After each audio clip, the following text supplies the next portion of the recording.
Okay, so if you watched the first video, I kind of laid out the issues. There's a number of patches that need to be done, so I got to think of them holistically because I don't have any spare wood. There is no, can't go out and find old growth maple. Well, you can, but it's gonna run a fortune, and I've got plenty right here. So this is going to be, let me back up here. So this is going to be it's a non-load bearing wall. This is going to be taken out, and there's going to be a fridge that's going to sit right in here.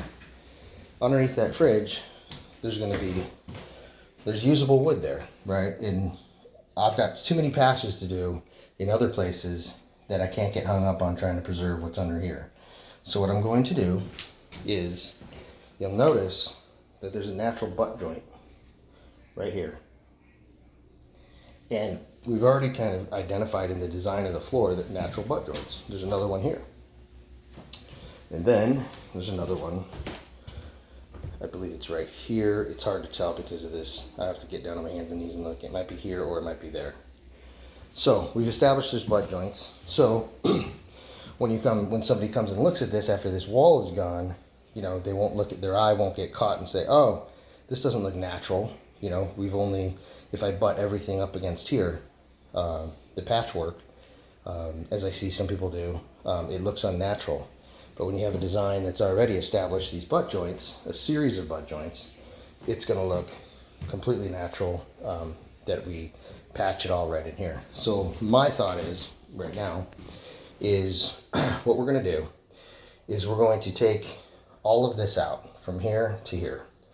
And I'm going to, now, based on the dimensions of the refrigerator, it's a 33 wide, and I have to look at the depth and all that. I'm probably going to leave a gap here, so leave this wood in place here. But all of this wood here is going to be removed. And what I'm going to do is I'm going to patch it in just enough to come back so that you can't see it underneath the refrigerator. And then I'll put plywood in here, 3/4 inch plywood here. And all this other spare wood will be pulled out, right? And it's not long enough to do this patch here. As I showed in the first video, this whole length has to be patched. You gotta get a full length pieces of maple here. What I will do is I'll be able to cut it according to this butt joint here, and I'll be able to put it in 1 inch.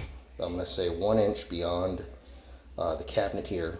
This cabinet's getting out, but based on the new cabinet depth, I could either buy extended depth cabinets or stick with standard depth and then just patch the floor. I think it'd be easier just to patch the floor rather than customize all the cabinets.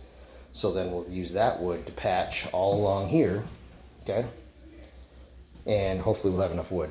Now, so that would be 2 patches down. Let's go over here. So we got to get full length here. Well, I see wood right there. There are going to be cabinets that run the full length of this. So what we're going to do is we're going to do cabinet depth minus 2 planks. We'll be able to pull these out. There's one with a hole right here, so that one won't be as usable, but I can use part of it. Oh, there's 2 holes, sorry. So that's going to make part of it unusable. We'll have to see how much is actually usable. And we'll patch this. That'll be done. So we've covered the counter. We've covered that wall. We've covered this wall. And then the rest are pretty straightforward. Well, I shouldn't say that. So I'm hoping then, of course, I have enough wood there. I should. That I just have to patch to here. On the hickory and the oak, I've got some spare oak from the bathroom that was unsalvageable. I'll put it in here, and I don't have to replace any of this because a island's going to go here. This one's going to be a little trickier. This is the radiator. So, you know, I could choose to do a smaller patch here, which is most likely what's going to happen because otherwise I'm going to have to rip. I mean, that's a pretty long board to just fix for a hole next to a radiator. I don't think it's worth the labor to do that. So that's going to be done. And this one will be probably the same way. And that radiator is going to go bye-bye anyway. And replaced with some sliding doors that kind of go this way, some sliding barn doors. So a lot of this won't even be visible. And And then this is kind of left to be determined. We don't know how that's going to work out. So as I progress, I'll post more videos and show how the patches are going. I'll get a better shot here of the kitchen.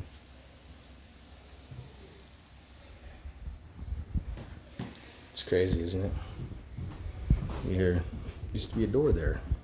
At least that's what it looks like.